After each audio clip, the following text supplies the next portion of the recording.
In the mid-19th century, Boston was the national center of book publishing and of academic excellence. Harvard College, no longer a religious institution, was on its way to becoming a great university. The nearby village of Concord was the seat of what is now called the American Renaissance, where such literary giants as Ralph Waldo Emerson, Henry David Thoreau, and Nathaniel Hawthorne lived and wrote.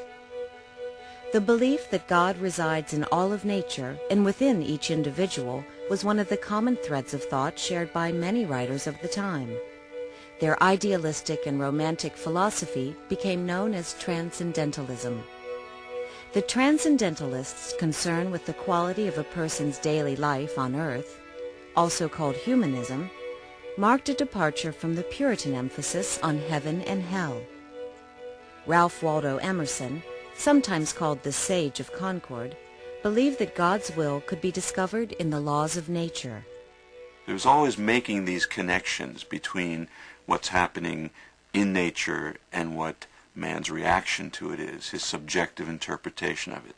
So Transcendentalism for both Emerson and Thoreau was a way of going beyond the material world into some spiritual or moral meaning that they could interpret out of that world. They used it in different ways, but that was the basic thing that they were both doing.